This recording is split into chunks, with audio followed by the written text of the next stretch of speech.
Gentlemen of the press, ladies and gentlemen, we promise you that from time to time, not only interaction, but we will come to you in a press conference, in other gathering also, very, very, very of importance of national issues. Today's press conference, I caption it as Mr. President, act now or give way before it becomes too late. Again, gentlemen of the press, welcome to this press conference. The facts are indisputable that President Mohammadu Buhari-led APC administration has fully and woefully failed the people of Nigeria. This is a general consensus across this great country. No segment of our nationhood is in good shape as we speak. The economy is in dire state as the country heads towards insolvency, occasioned by huge unserviceable debts and the crash of oil price.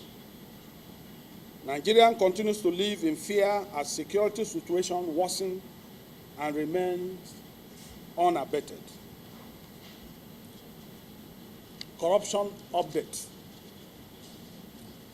The twin evil of bribery and corruption have continued to reign supreme in our nation's public and private lives all over the country. Strategic institutions have been bewildered by various degrees of corrupt practices. There are also widespread allegations on several serving public officers of corrupt enrichments with no action taken. For a regime that came into office on the pedestal of revamping the economy, restoring security, and fighting corruption, to fail on all scores, it is obvious the bloom is well off the roses.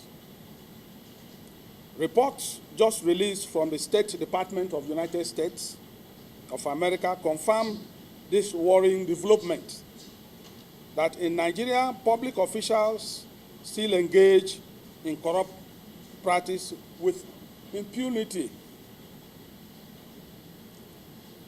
Rule of law and the democratic institutions. There are other core issues of our national life that have similarly deteriorated under the administration of President Buhari. Constitutionalism and due process of law are being circumvented, compromised and abused. For example, public officers whom the law demands legislative confirmation are put and kept in offices against the provision of the law. There are also rampant, deliberate, and scornful disregard of court orders and legislative resolutions.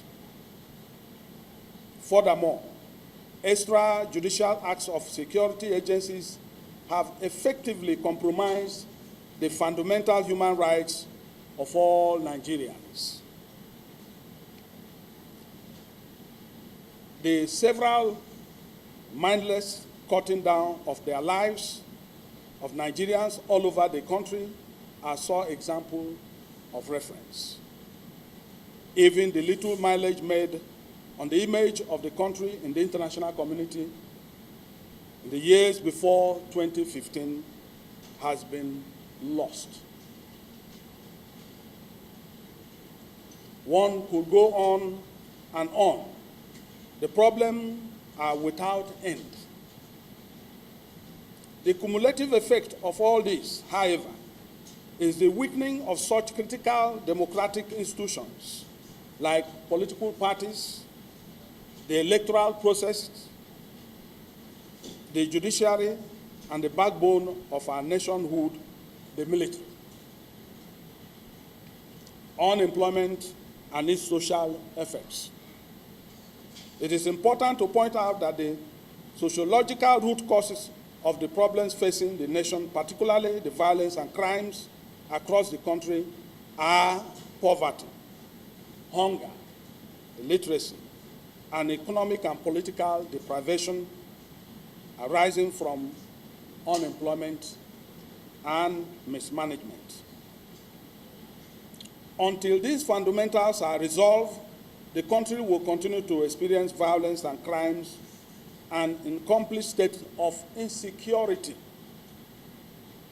as no amount of police and military actions can prevent even cope this menace. The federal government must devise a concrete means of seeking lasting solutions by working with critical stakeholders, particularly states, local government areas, and communities. Securing the lives of Nigerians, the life of Nigerians matters. Any regime that fails to secure the safety of lives and property of its citizens has lost all moral and lawful rights to continue in office. The Buhari regime has utterly failed in this regard. Instead of providing strong and decisive leadership, the regime is now going about both destroying the solid foundation upon which the country stands and dislocating a building pillar of our society, that is, the traditional institutions. Government insensitive acts.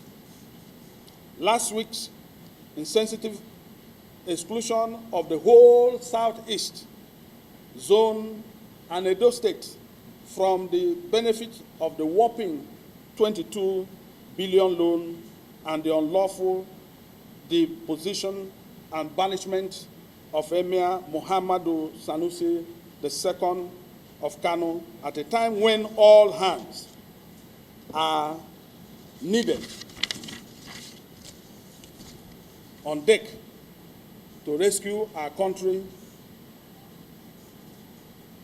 a good example of such destructive tendencies of the APC government, displaying the insensitivity to the plight of Nigerians.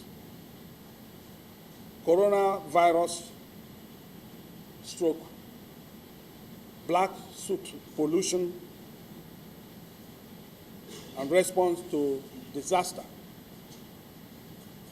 The coronavirus ravaging the world has thrown up fresh challenges across the globe for leaders of nations. While we watch and admire leaders rising to the challenge elsewhere, the reverse is the case in our country. Nigerians are yet to hear or see our president rise to the emergency, and those officers on duty have not enjoyed the needed political will. Maybe when it's caught up with God, God forbid, the president in his character will say he is not aware of the virus for the point of emphasis. Maybe when we have the multiple cases across the nation, in his usual character, the president will say, I am not aware of the virus. Also very outstanding is Nigeria's government's response to disaster, as was experienced the last weekend pipeline explosion in Lagos State. may I crave your indulgence for a minute's silence for the souls of our beloved citizens who lost their lives at that disaster in Lagos, and those of the faithful departed rest in perfect peace. Gentlemen of the press, the measure of bloodletting in our country under the watch of this regime is that there is hardly any press conference we do that we do not observe some time for souls of our beloved ones across the nation. Very unfortunate, a value for human lives.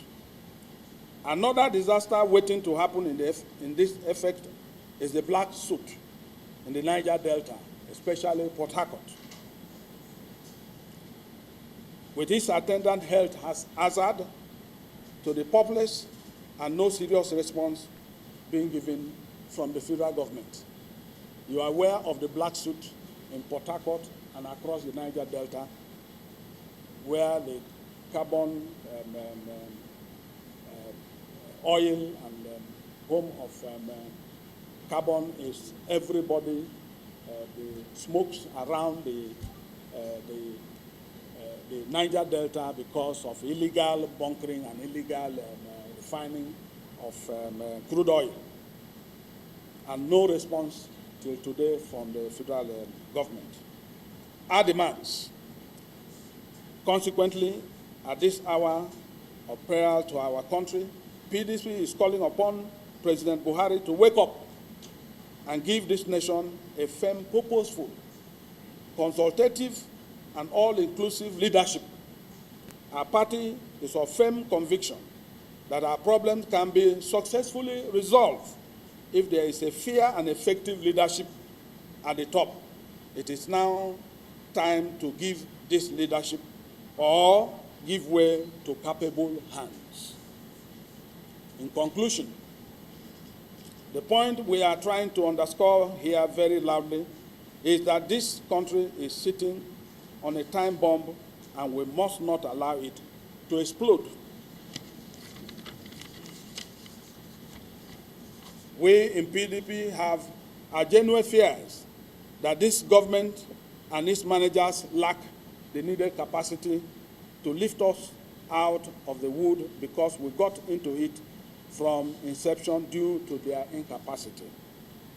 But that notwithstanding, the regime should be sensitive to the plight of suffering masses of this country by reviewing downwards various draconian policies like the various tax regimes, especially the value-added tax, VAT, that affect every goods and services. It should be reviewed downward or put it at the original percentage, not 7.5, because the suffering masses are in trouble.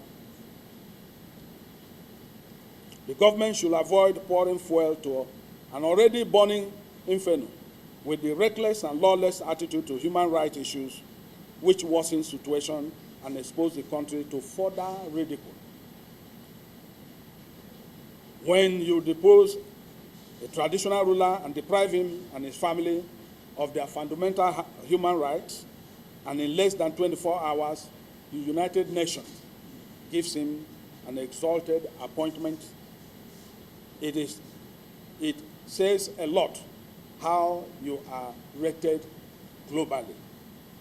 Gentlemen of the press, that is where we are today in our country.